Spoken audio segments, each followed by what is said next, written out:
बिस्मिल्लाहिर्रहमानिर्रहीम। अस्सलाम वालेकुम। आज का हमारा टॉपिक सहल मुमतना है। सहल मुमतना अरबी ज़बान के दो अल्फाज का मुरक्कब है।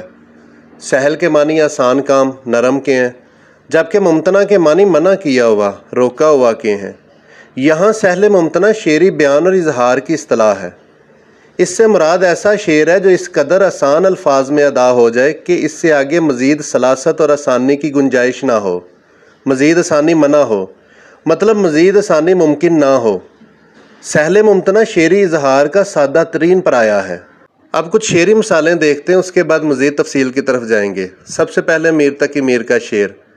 रात महफिल में तेरी हम भी खड़े थे चुपके, रात महफिल में तेरी हम भी खड़े थे चुपके, जैसे तस्वीर लगा दे कोई दीवार के साथ। आगे मोमन का शेर। तुम मेरे पास होते हो गोया, तुम मेरे पास होते हो गोया, जब कोई दूसरा नहीं होता। मीर तकी मीर का शेर एक और। अब तो जाते हैं मैं कदे से मीर, अब तो जाते हैं मैं कदे से मीर, फिर मिलेंगे अगर खुदा लाया। आगे दर्द का शेर। ज़िंदगी है या कोई तूफ़ान है, हम तो इस जीने के हाथों मर चले। इस्तिलाह में सहल मुमतना ऐसे कलाम को कहते हैं जिसमें नाजुक, बुलंद, मुश्किल और दकीक ख्याल को भी आसान, सादा, सलीस और जाने पहचाने मानूस अल्फाज में बहुत सादगी और सफाई के साथ बांधा जाए कि वो ख्याल और शेर आम और मामूली लगने लगे। यानी कारी और सामे को मफहूम की तरसील इस तरह हो जाए जैसे एक आम बात की तरसील होती है।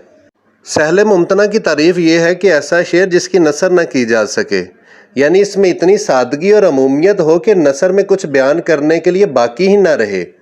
सादगी हुस्न बयान की ऐसी सिफ्त का नाम है जिसको देखकर हर शख्स बज़ाहिर ये समझे कि ये बात मेरे दिल में भी थी।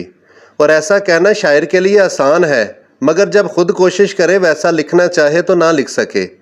सहल मुमतना ऐसे शेर को कहते हैं जिसकी मिसाल बनाना दुश्वार हो, अगरचे बज़ाहिर आसान मालूम होता हो।